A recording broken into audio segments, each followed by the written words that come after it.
When the earthquake struck, Jonathan instinctively shielded me with his body, sustaining fractures all over his body. In the hospital room, the girl in the next bed envied me and said, "Your husband risked his life to save you. He truly cares about you." I forced a smile and replied, "Yes." But last night, after I fell asleep, he slipped into the bathroom to comfort the young woman he was keeping outside. "I'm fine. Don't cry. Be good. Thinking of you, I'm not afraid of anything. We've known each other since childhood, from our first love to today, for 10 years. We were the perfect couple everyone envied. No one knew he had a mistress on the side. She looked just like me when we first started dating, at 18. I discovered Jonathan's secret in the 5th year of our marriage. On the way back from a business trip, the bus I was on was involved in an accident. Fortunately, I listened to Jonathan and fastened my seatbelt before getting on the bus, so I only suffered minor injuries to my lower leg. In the clinic, a young girl next to me was crying on the phone to her boyfriend. "It hurts so much, when can you come pick me up?" "Okay, I'll wait here for you." She hung up the phone and smiled, her eyes crinkling. Clearly, she was being comforted by her boyfriend on the other end of the line. Her gaze fell on me, and she asked innocently, "Miss, you're injured too. Why didn't you ask your boyfriend to pick you up?" I paused for a moment. "My husband is busy with work and can't come." She tilted her head and couldn't help but smile. "Then you're pretty pitiful, Mississippi." She was still young, and her intention to show off was as obvious as a child's. I smiled, not angry. Yes, young people's love is always so inseparable. When Jonathan and I were 18, we were the same. At the farewell banquet after the college entrance exam, he got drunk. Holding my hand, he proudly announced to everyone, "As soon as I graduate from university, I'll marry Emily." Nothing could tear us apart. After getting my wound treated, I walked out of the clinic, lost in my thoughts. Because of my injured calf, I walked slowly. I hailed a taxi at the hospital entrance and just got inside. A few meters away, a familiar black Bentley suddenly stopped. The door opened, and Jonathan got out, his expression betraying a hint of anxiety. I froze. How did he find out about my injury? Just as I was about to roll down the window to call out to him, the young girl from the ward ran over and threw herself into his arms. Jonathan took a step back, carefully avoiding the bandaged area on her arm, and held her tightly. Through the car door, their voices came through faintly. "You're both injured and still being so reckless." The girl tilted her face up and looked at him, pouting, "Because I haven't seen you for days. Even if I'm injured, I still want a hug." Jonathan's voice was filled with helplessness and indulgence. "I can't let you out of my sight, not even for a second." He had said the same words to me when we were 20. I had argued with my mother and was kicked out of the house in the middle of the night. I wandered aimlessly on the streets. Hearing Jonathan's voice, I thought it was a hallucination. I looked up, and he was standing in the moonlight, dusty and exhausted, his eyes red. His gaze fell on the handprint on my cheek, filled with tenderness. "From now on, when I come home, I won't let you leave my sight, not even for a second." It was raining outside. When Jonathan returned, I was curled up on the sofa, hugging my knees. You're home. Why didn't you turn on the lights?" He flipped the switch, and the previously dark living room was instantly bright. I stared at him in shock. My gaze slowly swept across his face, inch by inch, trying to find something different from before. But there was nothing. He was exactly the same. Jonathan's gaze shifted downward, landing on the wound on my calf that was still bleeding, and his pupils suddenly contracted. "How did you get hurt?" His expression of concern and heartache looked so genuine, not at all fake. I opened my mouth, and tears suddenly fell. It hurts so much." Besides the sharp pain from the wound getting wet, there was more pain in my chest, almost overwhelming me with confusion. Jonathan brought over the first aid kit, held my ankle, and began to tend to the wound. How did you get this wound?" I whispered. "I was in a car accident on my way back today." "Why didn't you contact me?" Before I could finish, he suddenly stopped. As if realizing something, he abruptly lowered his eyes, as if studying the wound on my leg closely. But he avoided my direct gaze. I clenched my palms tightly, using all my strength to keep my voice steady. Yesterday during the video call, you said you had an important contract to negotiate today, so I didn't contact you. How did it go? Jonathan's eyelashes were long and thick, and when they fell, they almost completely hid the emotions in his eyes. He disinfected the wound with a pair of tweezers and a cotton ball soaked in iodine, then finally replied, it went smoothly. After treating the wound, Jonathan went to take a shower. I reached into his jacket pocket and easily unlocked his phone. He had registered my fingerprint long ago, but I had never looked at it before. We had been together for 10 years. I had always trusted him completely and without reservation. Just as I had in him. So when it came to this affair, he didn't even bother to hide it. The chat records were clear as day, filled with his flirtatious messages to that young girl. Her name was Vivian, a junior 7 years our junior. Jonathan called her Vi. Because she complained about not getting along with her roommate, Jonathan rented her an apartment off campus and bought her a car. Vivian loves Disney dolls, so when he went to San Francisco for business, he bought her 2 large boxes of them. She arranged all the dolls on the sofa, took a photo, and sent it to him. Did you buy them just for me? Your wife doesn't have any, does she? Jonathan replied, no, she doesn't like this kind of thing. Vivian was dissatisfied. Are you saying I'm childish? No, you're cute. My finger paused on the screen, sliding down inch by inch, growing weaker and weaker. It turned out that before the spring festival, Jonathan had suddenly gone to the Rocky Mountains. He climbed 3,000 steps to pray for a talisman of safety for the sick Vivian. At the class reunion in June, he suddenly said he had something to do and left halfway through. It was because Vivian had gotten drunk and cried while hailing a taxi to find him. Long before that, she had already become an inseparable part of every crack in Jonathan and my life. I forced myself to suppress the pain making me tremble and scrolled to the bottom. It was after today's car accident. I took your wedding ring and threw it away. Vivian said arrogantly, seeing it made her feel uncomfortable, as if that woman was flaunting her power in front of her. What's so great about her? She just met you before me, that's all. When are you two getting divorced? And just moments ago, before Jonathan came home, he replied to her. Wait a little longer, I'll explain everything to her. Before Jonathan came out of the shower, I had already put his phone back in its place. He didn't notice anything unusual, dried his hair, and told me to go to bed. I didn't respond, just staring at his empty fingers. You haven't been wearing your wedding ring lately. His expression changed slightly, and he looked down as if to hide something. I lost it at the golf course. I'll have my assistant look for it tomorrow. You're injured. Go to bed early, Em. The emotions that surged up inside me suddenly engulfed me like a thick fog. I almost couldn't breathe. I remained silent for a long time before responding in a hoarse voice. In the middle of the night, Jonathan called out softly, Em. Are you asleep? After confirming with a gentle tone that I was asleep, he got up. He went to the balcony to make a call. Did you see my wife today? Vi, divorce isn't as simple as you think. You've always been so good. Don't cause trouble now, okay? A few steps away, a glass door separated us. My husband was softly comforting his young lover. Of course I love you. I love you more than anyone. His voice was tender and lingering. White smoke rose from between his fingers. I stared at him blankly. Until Jonathan seemed to sense something and turned his head, our eyes meeting through the glass. He froze in place, Em. I closed my eyes and asked in a hoarse voice, Jonathan, who are you talking to on the phone? No one, just a small issue with the new plan. Xiao Ding and the others came to ask me for advice. He put away his phone and walked toward me. His tone was utterly natural. It was the same false excuse he had used countless times before. I smelled the lingering scent of tobacco on him and coughed twice. He immediately grew tense and touched my forehead. You're not running a fever, are you?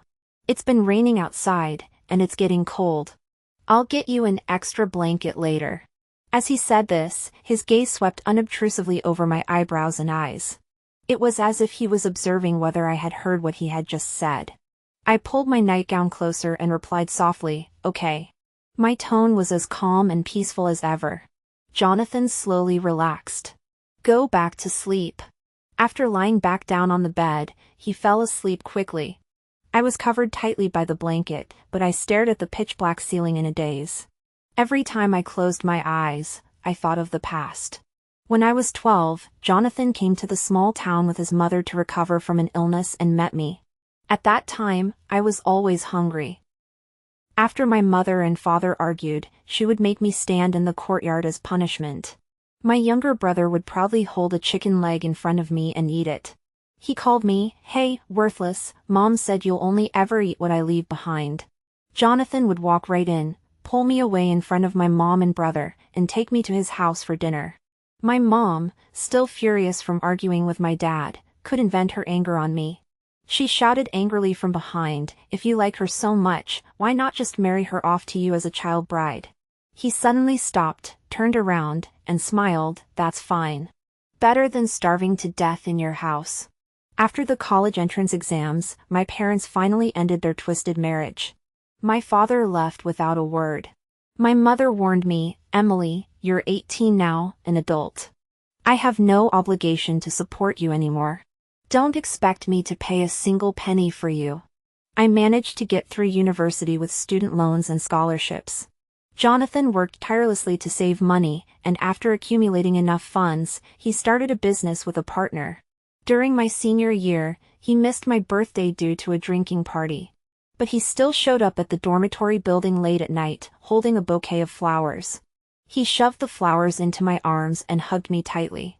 I'll give you the best life." Later, our lives grew increasingly better. On our wedding day, Jonathan held my hand and solemnly swore, "In this world, everything changes, but I will love Emily forever and ever. I will never stray or change my heart." I believed him so deeply. Until I discovered Vivian's existence. I had always believed I was his one and only. The next morning, the rain had stopped. The sun shone brightly outside, as if the world had no shadows. For a moment, I almost believed. What happened yesterday was just a nightmare. Until I moved slightly, and the wound on my calf sent a sharp pain through me. Along with the pain came the chaotic, overwhelming memories of yesterday. Vivian. The moment I thought of that name, my heart was overwhelmed by intense emotions. Yesterday, she had been provoking and hostile for no apparent reason in the clinic. Now I understood why. I picked up my phone and saw that Jonathan had sent me a message. "You're injured, so get some rest. I've already asked for time off for you at work. I have something to do at the office, so I might be home a few hours late. Don't wait up for dinner." I didn't reply and took a taxi back to my alma mater. It was just after class, and Vivian walked out of the school gate with her head held high. When she saw Jonathan's Bentley parked there, she rushed over. "John, I missed you so much." Jonathan wrapped his arms around her and kissed her on the tip of her nose with a smile. "You're not mad at me anymore?" "I'm still mad, unless you spoil me properly today." "All right, I'll do whatever you want today." The two kissed passionately for a long time before parting. I sat in the car, silently watching the Bentley drive away. The driver, sensing the mood, cautiously asked me, "Should I follow them?" I shook my head. "No, let's go back." It didn't take much effort to find Vivian's Weibo account using the phone number I saw on Jonathan's phone. She hadn't bothered to hide anything about this relationship.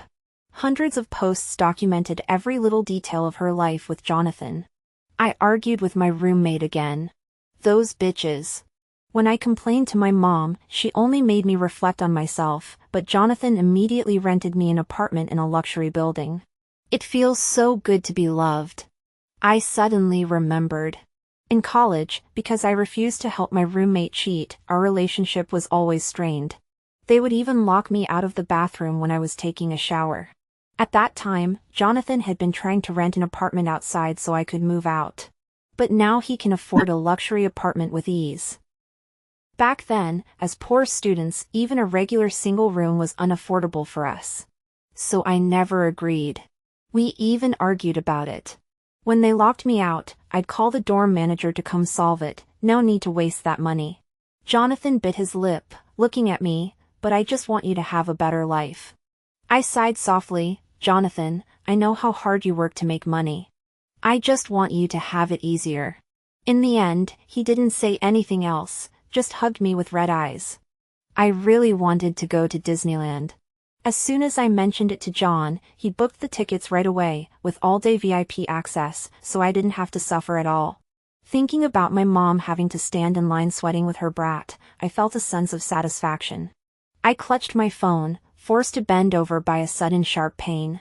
I thought back to that summer when I was 15, the only time my parents' relationship had ever been relatively peaceful. They locked me at home and took my younger brother to Disneyland in Los Angeles. Jonathan came to find me and took me to an amusement park in the nearby city. The roller coaster was $15 per ride, and the carousel was $10 per spin. The facilities were old, but I still had a great time. Because this was something I had never had before.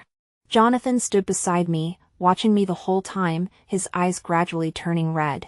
On the way back, we walked under the moonlight, and I heard him say, I'll take you to Disneyland someday. You can stay as long as you want. Later, we graduated and got married. We had planned to go to Disneyland last time, but it fell through because of work. Jonathan looked at me with a guilty expression, and I comforted him gently, it's not that important whether we go or not. John, I'm not a child anymore. I won't be sad just because we can't go to the amusement park. Don't worry about it. At that moment, he looked deeply into my eyes for a long time before finally responding. We never mentioned going to Disneyland again. Now I know he went with Vivian. I scrolled through many of Vivian's Weibo posts. By the end, the pain in my heart rose up slowly and intensely, almost suffocating me. I didn't want to look anymore, so I wiped away my tears and decided to leave her page. But just as I clicked, a new post popped up. Posted 3 minutes ago. It was a photo of her wearing a revealing nightgown, with a man's hand faintly visible beside her. There was a bright red kiss mark on her collarbone.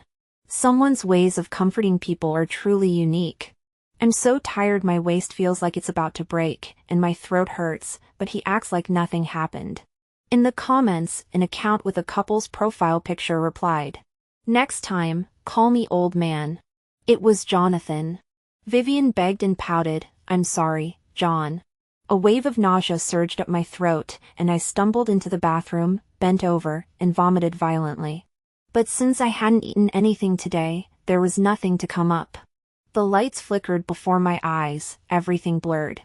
I pressed my stomach and collapsed onto the cold bathroom floor. Jonathan didn't return until the next evening. As soon as he walked in, he took out a small box and handed it to me. He looked apologetic. I had my assistant look for it, but we still couldn't find the wedding ring we lost. We didn't have much money back then, so the ring was pretty ordinary. I decided to get you a better pair instead. I looked at his palm. On the black velvet, 2 sparkling platinum diamond rings lay, clearly of great value at first glance. The look in his eyes was so sincere. As if he had always been completely devoted, never wavering for even a moment. I stared at the rings for a long time before lifting my head. You didn't come back all night last night. Where did you go? I left the drinking party very late. I had been drinking and didn't want to call a designated driver, so I stayed at a nearby hotel. He stopped mid-sentence, staring in shock at me as tears streamed down my face. I curled my lips into a smile, tears falling like rain, my vision completely blurred. From the moment I found out about his relationship with Vivian, the words divorce had been brewing in my heart. But I could never bring myself to say them. From 12 to 28, this wasn't just the end of a relationship for me. Our lives had been intertwined since childhood. Ending it now felt like having a part of my body severed, paying a price so painful and bloody I couldn't bear it. I've thought about the past a million times. But I still can't figure out where I went wrong, or if I wasn't good enough, which made him stray and fall in love with someone else. You. Jonathan, surprised and heartbroken, reached out to hold my hand, but only brushed my fingertips. The world suddenly began to shake violently. It took me a few seconds to react. An earthquake. The huge crystal chandelier above us swayed, broke, and then fell. Without a second thought, Jonathan rushed over and shielded me with his body. The familiar yet unfamiliar scent of his body engulfed me. Amidst the scattered dust, I saw the two shiny rings roll across the floor for a moment before disappearing into the chaos. A sticky, warm liquid dripped onto my face, drop by drop. It had the metallic taste of blood. Later, I found out that our city had experienced a 6.4 magnitude earthquake. Our apartment was on a high floor, so the shaking was especially intense. But at that moment, I didn't know any of that.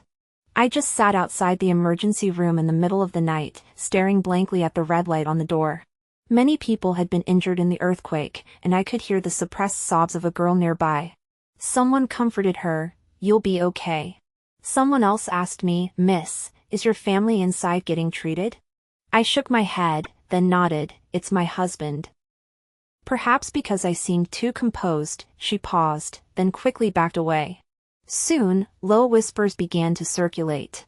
"Why isn't she worried at all? Oh, this kind of person, she's probably just waiting for her husband to die so she can inherit his fortune. Stay away from her." I tugged at the corner of my lips, but didn't respond. I was just thinking, if Jonathan doesn't love me, why would he risk his life to save me at that moment? If he loves me, why is he involved with Vivian? Can a person's heart really be divided between two people at the same time? I couldn't figure it out. I'll never figure it out. The crystal chandelier was too heavy and fell on him, causing multiple fractures in Jonathan's shoulder blades, back, and arms. Fortunately, none of the injuries were life-threatening. By the next evening, he had regained consciousness. During that time, his phone kept flashing with unread messages and several missed calls. Actually, I could have unlocked it with my fingerprint, but I didn't even look. When Jonathan woke up, I calmly said, "There was an unknown number that called you more than 10 times. He paused for a moment and said, "After the earthquake, everyone was in a panic. They probably dialed the wrong number." I didn't argue, just nodded tiredly. I was too exhausted and needed to sleep for a while. These past few days, my sleep had been very light. So when I heard a faint sound behind me in the middle of the night, I woke up instantly. I didn't move, just lay in bed, silently listening as Jonathan walked into the bathroom. He dialed the phone. "It's me, don't cry, Vi. I'm fine. Be good." The tremors were very strong. But thinking of you, I wasn't afraid of anything.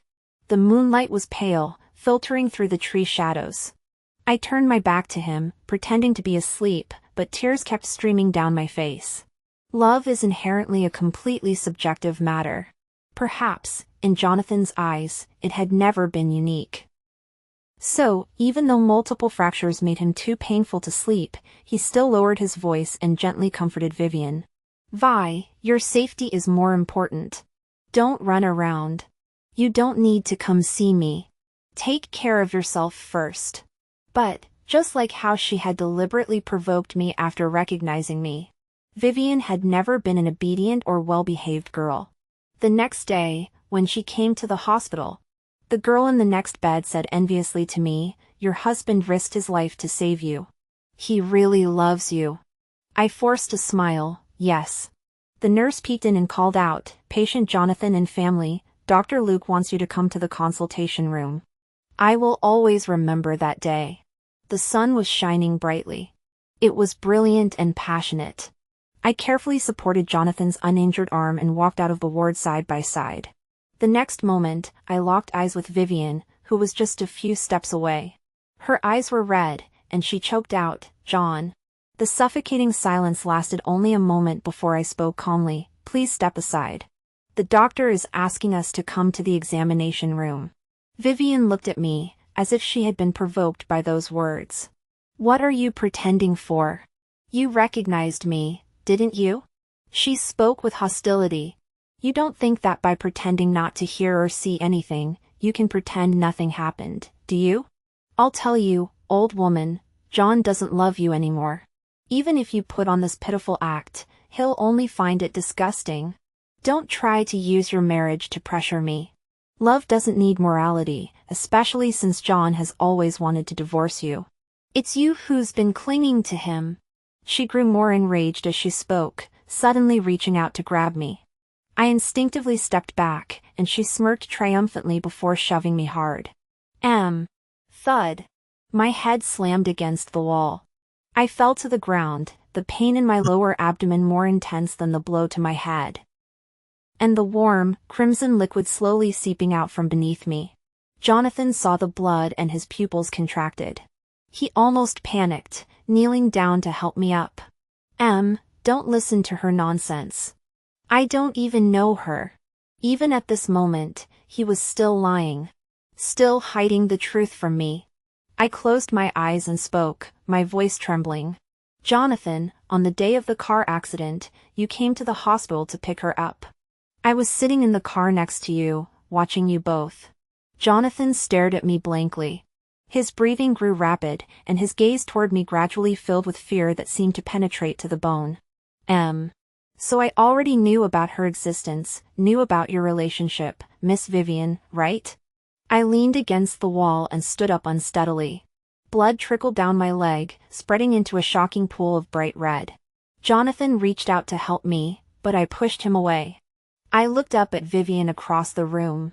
Unfortunately, pushing me caused a miscarriage, which constitutes intentional assault. The hospital corridor surveillance should have recorded everything. Miss you, we'll see you at the police station. In the hospital room, after the police arrived. The smug, superior expression on Vivian's face vanished instantly. She panicked and repeatedly explained to the police. I didn't mean to do it. I didn't know she was pregnant. My boyfriend was right there watching. He can vouch for me. Miss you, I need to remind you that before we divorced, Jonathan was my husband, not the boyfriend you're referring to. I spoke calmly. Whether you knew I was pregnant or not doesn't change the harm you caused me. The hospital corridor had surveillance cameras and witnesses. After a pause, I looked at the police again. I will file a lawsuit against her. After I finished speaking, Jonathan, who had been standing beside me, finally spoke up. Don't do this, okay? I looked at him again. What do you think of me, Jonathan? You are my husband. For a woman who intentionally pushed me down, causing me to miscarry, do you think my current approach is inappropriate? He couldn't refute it and could only speak with difficulty. Vivian is young and still in school. Are you really going to sue her? It will ruin her future. I was wrong. It's all my fault, Consider what I did to save you that night. I lowered my eyes. I thought my heart had turned into a stagnant pool, but it still ached. The Jonathan who risked his life to save me when danger came. He would use that as a bargaining chip to beg me to spare his lover. The harsh white light in the hospital room illuminated his young, handsome face. I raised my head again and studied Jonathan carefully, as if seeing him for the first time. I can drop the appeal, but as the party at fault in this marriage, you should make concessions in the property division. That should be reasonable, right, Jonathan? He froze for a moment before regaining his voice.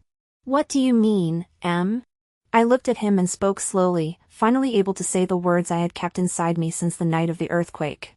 Jonathan, let's get a divorce. The color drained from Jonathan's face. For a moment, I saw a glint in his eyes, as if he had shed a tear. I don't want to divorce you.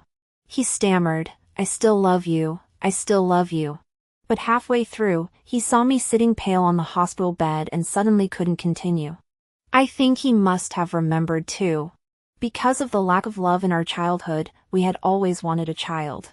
Just one, and we would give him the best, unconditional love in the world. In the second year of our marriage, I had been pregnant once. At the time, Jonathan's company was facing some issues and was being intentionally sabotaged. He begged for help everywhere but hit a dead end.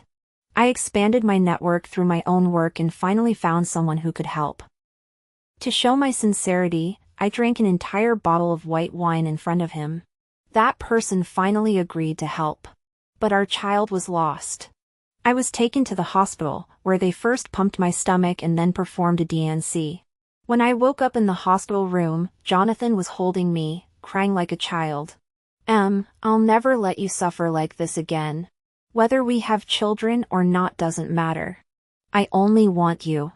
I only want you for the rest of my life. I truly believed him. In the end, he was the one who broke his promise. Stepping back from the memory, I glanced at Jonathan, whose eyes were filled with despair, and couldn't help but feel it was all so pointless. You were the one who cheated first, you were the one who changed your mind first, so don't act so innocent now. Jonathan, we're both adults. All you don't want is to give up your share of the property. I closed my eyes. I won't force you. Think it through yourself. That night, I lay in the hospital bed. The pain from the abortion procedure felt like a rope twisted around my lower abdomen. It kept me awake. The moonlight cast the shadows of trees onto the wall, swaying gently, as if taking me back to a long time ago. That day was our graduation ceremony. When we were still wearing our graduation gowns, he held a bouquet of flowers and proposed to me. He said, I want to give you the best future. Our wedding was very simple. Jonathan's parents had passed away early, and my mother had cut off contact with me. We only invited a few teachers and classmates we were close to. We used our meager savings to buy a pair of wedding rings. They were beautiful platinum bands with a row of tiny diamonds that were barely visible, and our initials were engraved on the inner circle. Jonathan said apologetically, I'll definitely get you a better one someday. I shook my head and slipped the ring onto my finger as if it were a precious treasure. As long as it's from you, I'll love it no matter what. Besides, even if we have money, I don't want to replace it. It means something different to me. Jonathan never understood. What I wanted was never diamonds or rings. What I wanted was a heart that would never change. But he couldn't give me that. A night breeze blew in through the slightly open window, carrying a faint whistling sound. I clutched the blanket tightly and suddenly tears fell. 3 days later, I was discharged from the hospital. Accompanied by a lawyer who had drafted the divorce agreement, I met with Jonathan. His fractured area was still wrapped in bandages and plaster, and he looked haggard. I said calmly, "It seems you've made up your mind. After all, you were at fault. Exchanging part of your property for Vivian's future and safety is still a fair deal." In front of him, I was always gentle, understanding, and forgiving. This businesslike and uncompromising attitude must have felt utterly foreign to him. He stared at me blankly. You've really changed a lot. I've always remembered when I was 12, just after moving to the small town with my mother. You were always being beaten and couldn't even eat properly.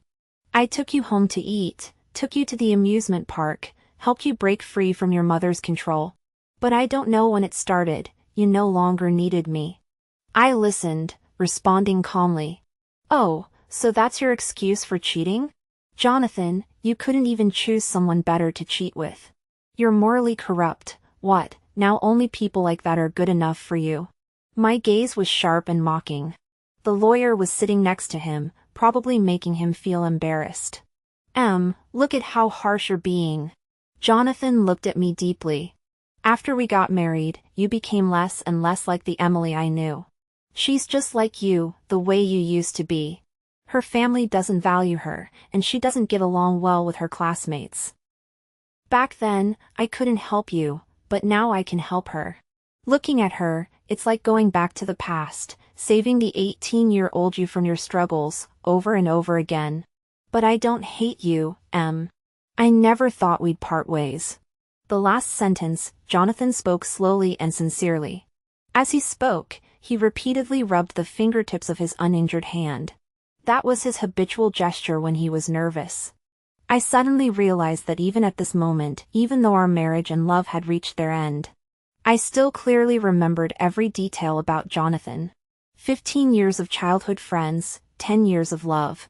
After completely cutting ties with my original family, he became the only person I poured my emotions into. How could I not love him? How could I not hate him? Jonathan, in this world, who would ever need you to save them? I couldn't help but laugh, laughing until tears nearly fell from my eyes. I always believed that in marriage, we should be two small boats sailing through storms together. I wanted to grow up quickly, not always needing you to protect me or save me. So I was striving to move forward, wanting to stand by your side. In the end, you blamed me for not wanting to be a vine that needs your protection forever. But if I had truly done that, you would have blamed me for not growing it all over the years. Admit it, Jonathan, you've fallen out of love with me. You can't find anything new in me, so you go looking for it with Vivian. I just don't understand, if you've already fallen in love with someone else, why won't you tell me we can part ways? I don't want to part ways with you. Jonathan's voice was hoarse, almost breaking into tears. I love you. I truly do. Many years ago, we were both 18. He stood under the wisteria waterfall outside the school wall and confessed his feelings to me, saying exactly those words. Not a single word was different. Back then, we were young, the summer was clear and sunny, and the wind was gentle. My earlobes were burning, and my heart was pounding. Now, I only calmly tugged at the corner of my lips. If you love me so much, can you give me a bigger share of the property in the divorce agreement? Due to Jonathan's injury, the divorce proceedings took 2 months to finalize.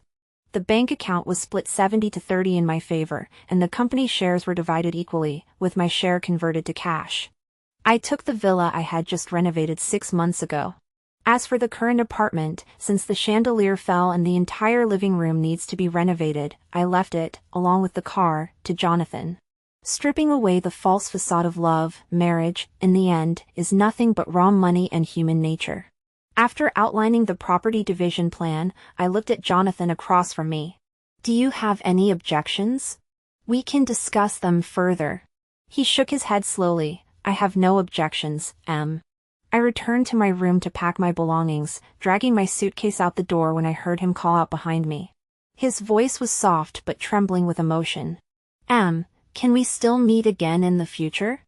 I didn't turn back. Jonathan, you no longer exist in my future. Once unfaithful, never trusted again. I moved into the villa that had been vacant for half a year and carefully unpacked and organized everything. Throughout the process, my emotions remained calm. Until I found the ultrasound report in the documents I had left behind during that business trip. The pain and confusion that had been deliberately concealed surged up from my heart, spreading through my veins and exploding with even greater intensity after being suppressed for so long. I was in so much pain that my whole body was convulsing, my fingertips trembling as I clutched the report and crouched down. I cried out in agony. Jonathan will never know. I had planned to tell him about the pregnancy when I returned from that business trip. But after a tragic car accident, I witnessed his affair with Vivian. Everything fell apart from there. Those days, I couldn't sleep at night, constantly dwelling on it. This child couldn't possibly stay. But when should I terminate it, and how could I use it to gain something? Jonathan was right. Over the years, I had gradually become a cold, rational woman. Or perhaps I had always been this way. When I was a child, my mother would always point at my forehead and scold me. Who are you showing that dead face to? I'll tell you, Emily, I should have strangled you at birth. She never loved me, so I didn't love her either. When she was seriously ill, I only sent her money and never went to see her. From the day I was born until now, the only person who has ever loved me is Jonathan, so I have only ever loved him. That summer when I was 17, he rode an old, rusty bicycle and took me through the streets and alleys of the small town. By the newly dug artificial lake, willows hung like green silk. We sat side by side on a bench, drinking iced orange soda.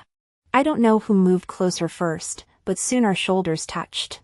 Young Jonathan was sincere and passionate. His body was burning hot, and he held my hand so tightly that it sweated. He said earnestly, Em, I want to go to the same university as you. We would never, ever part. I believed every promise, even though the word forever sounded so unreal and intangible. As long as he said it, I believed it. But now the vows are broken, the promises are gone, and the lover has departed. I paid a price nearly as high as carving out my own flesh to erase Jonathan from my life. Yet countless cracks remain. They can never be filled.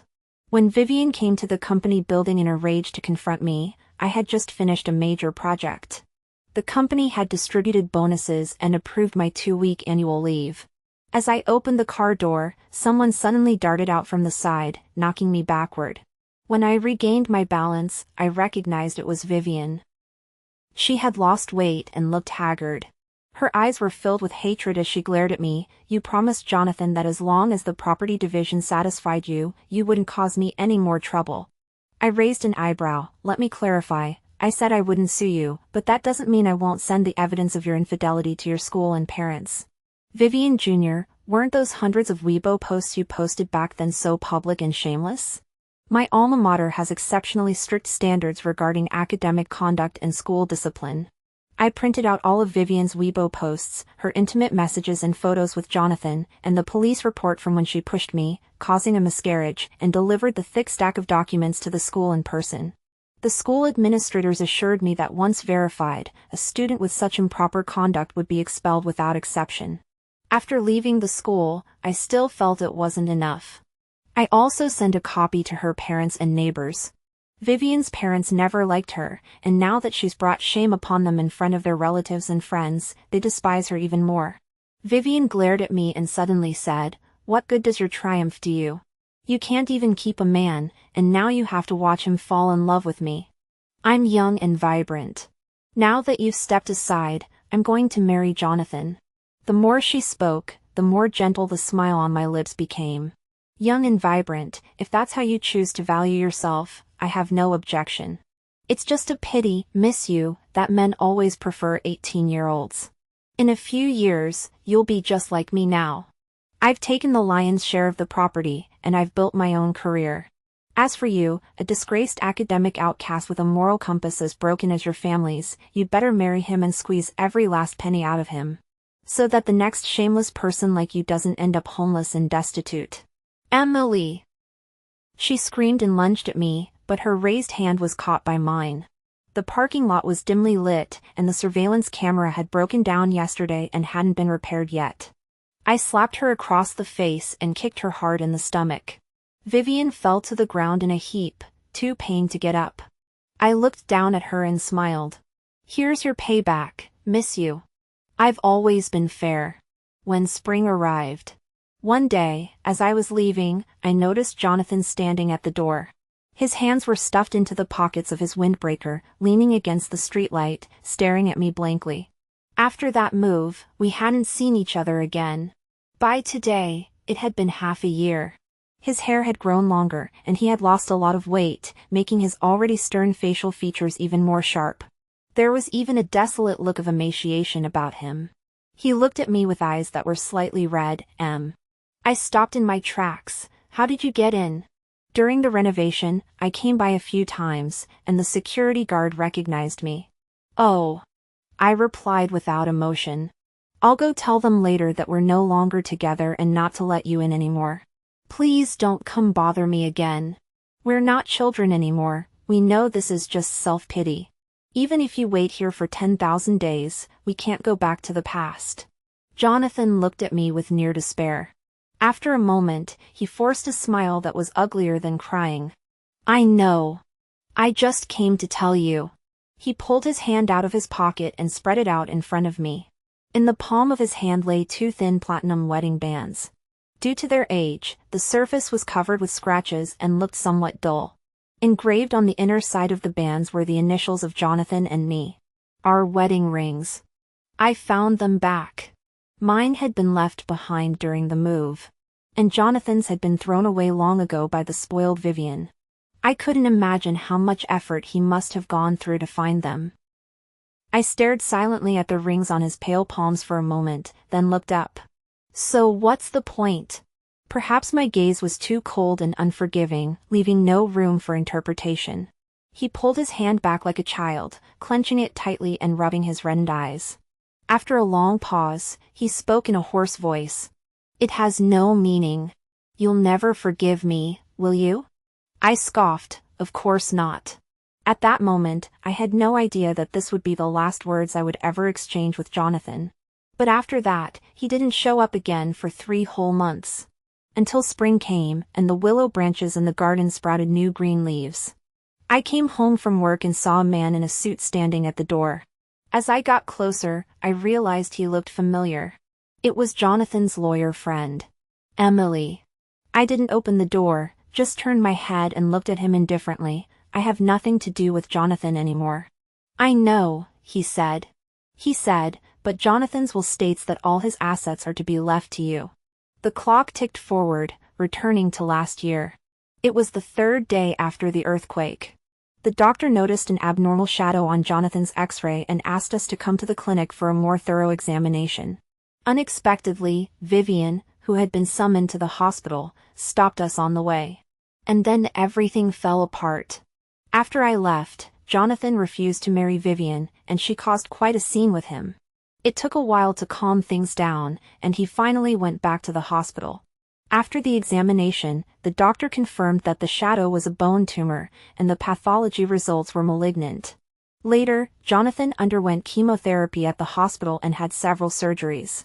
However, the cancer cells continued to spread, and eventually, there was nothing more that could be done. He said this with a slight nasal tone. In the last 2 months, I saw him lying in the hospital room, emaciated beyond recognition. When he was in so much pain that he couldn't think straight, he kept calling your name. We tried to contact you, even just to see him once, but Jonathan refused. Before he died, he kept crying, saying he regretted everything and that the person he felt most guilty toward was you. Emily, we've all seen the love you two shared over the years. He did do things that hurt you, but... He stopped mid-sentence when he saw my calm expression and couldn't continue. He took a document from his briefcase and handed it to me.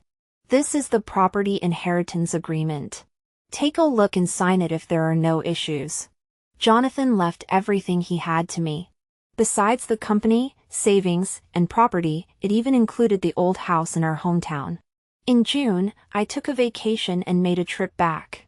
Due to tourism development, the place had been transformed into a picturesque ancient town. Even the old houses on the street where we used to live had all been sold and converted for commercial use. Only Jonathan's house remained empty, unsold and uninhabited. And because we didn't want to see my mother, we hadn't returned for years. After a long and arduous journey, we arrived back in the evening. I unlocked the heavy copper lock and pushed open the old wooden door. Dust swirled, and the courtyard was overgrown with weeds, even the gravel path covered in a thick layer of moss. The house next door had long been sold and converted into a bar. At that moment, the singer inside was strumming and singing softly. Always clearly seeing through your indecision. At critical moments. Accompanying me in my wanderings. Awake in death. Understanding your cleverness behind my back. I clenched the key tightly, the sharp edges cutting into my palm, causing a sharp, stinging pain. In the biting night wind, the lights flickered before my eyes, as if time and space were colliding, and I almost felt as though I were hallucinating. In the hallucination, it seemed as though I had returned to when I was 15. My father and mother didn't like me. On my birthday, I didn't even get a cake. Jonathan placed a small wooden box on the stone table in his backyard. Whether it was my birthday, New Year's Eve, or any other holiday. Whenever I opened the wooden box, it was like the magic of a fairy godmother or an adventure treasure hunt from a fairy tale. There was always a gift inside. This is your birthday gift. I'll keep giving it to you until we're 100 years old. 15-year-old Jonathan looked completely serious. I shook my head, 100 years is too far away. How can people plan so far ahead? I can. He looked at me with bright eyes, sincere and passionate. As long as I'm alive, you'll have a gift every birthday. I'll keep my word. If I ever fail to give you a gift, it's because I'm dead. I was about to say something else when I suddenly froze. Miss, why are you crying? Jonathan followed my gaze and saw nothing but emptiness. He tapped my forehead, there's nothing there. You weren't trying to scare me, were you? I rubbed my eyes and looked again, there was indeed nothing there. Probably, I stayed up too late last night studying and saw things wrong. Back to the present. I walked in step by step, approached the desk, and the wooden box was still there, looking rather worn and tattered. I trembled as I opened the drawer. 2 crisp sounds echoed as 2 dull platinum rings fell out. The inner rings were engraved with the initials of Jonathan and me. In an instant, I lost all my strength, raised my hands to cover my eyes, and tears streamed down my face. The young Jonathan, with 100% sincerity, made a promise. The young Emily was just happy that she could walk alongside this person until they were 100 years old. At that time, neither of us knew. At 15, Jonathan fired a shot into the void. Many years later, it struck the forehead of the 28-year-old Jonathan.